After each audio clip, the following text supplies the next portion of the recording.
देखिए, जो सिख कम्युनिटी कश्मीर में है उसे हमेशा से इग्नोर किया गया। मैंने तो आज सुन के बड़ी हैरानगी हुई कि बीजेपी की नई एग्जीक्यूटिव कमेटी बनी और उसने भी ये जो पुराने सिख लीडर उनके साथ जुड़े थे उनको उन्होंने अकोमोडेट नहीं किया। तो ये कहाँ तक ये सिखों के साथ अन्याय जो कर रहे हैं political parties, government, state government, central government, आखिर ऐसी कौन सी प्रॉब्लम है इन सबको कि वो सिखों को एकोमोडेट नहीं कर रहे हैं। मगर आज हमारा मीटिंग का मुद्दा ये था कि हम लोग ये चाहते थे कि अभी आज पार्लियामेंट सेशन जो यहाँ चल रहा है और हमारी आवाज़ जो वहाँ कई बार उठाई गई पार्लियामेंट के बीच में, तो वो सारी जो पॉइंट्स रहे हैं वो हमेशा फिजल आउट हो गए। बट हम चाहते हैं कि आप पार्लियामेंट के अंदर ये चीज़ें ले आइए कि भाई एक माइनॉरिटी जो कश्मीर में हमेशा इग्नोर की गई, जिसे ना माइनॉरिटी स्टेटस दिया गया, आर्टिकल 370 उठाने के साथ ही पंजाबी ज़बान को बाहर कर दिया गया। बच्चों को जॉब पैकेज में आपने एक माइनॉरिटी को दिया और इस माइनॉरिटी को आपने इग्नोर कर दिया। आपने डिलिमिटेशन कमीशन को यहाँ दोबारा लागू किया पर उसमें भी एक माइनॉरिटी को 2 सीटें दी गई।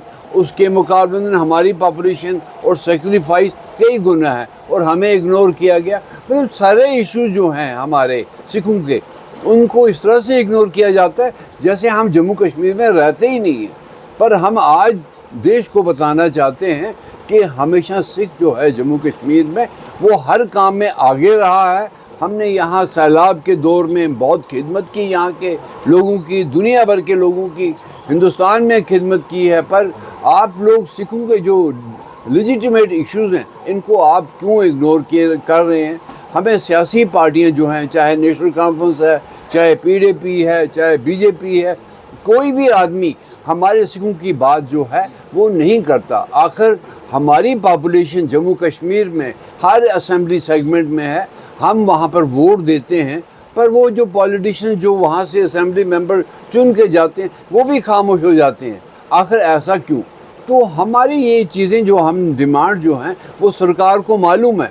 मुझे मालूम है चीफ मिनिस्टर ने रिसेंटली भी, हमारे जो उमर अब्दुल्ला, उसने ये कहा है कि साहब सिखों के बड़े मसले मुझे हल करने।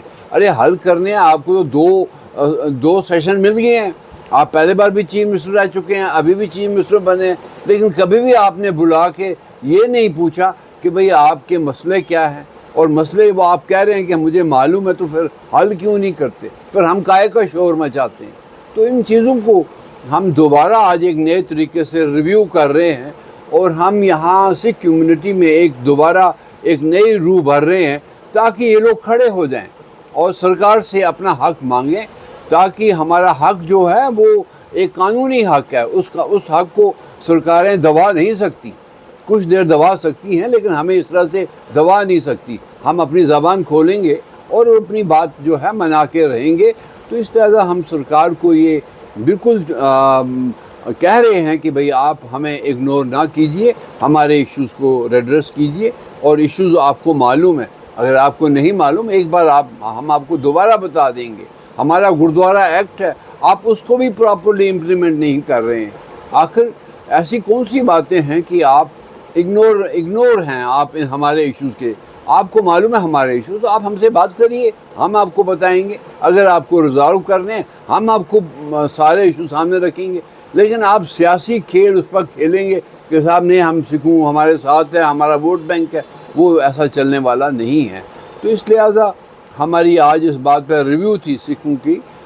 सारे रिप्रेजेंटेटिव्स फ्रॉम ऑल डिस्ट्रिक्ट से आए थे और हम इस चीज़ को देख रहे हैं कि किस तरह से हम अपने इश्यूज़ जो हैं सरकार को सामने उसमें रखें।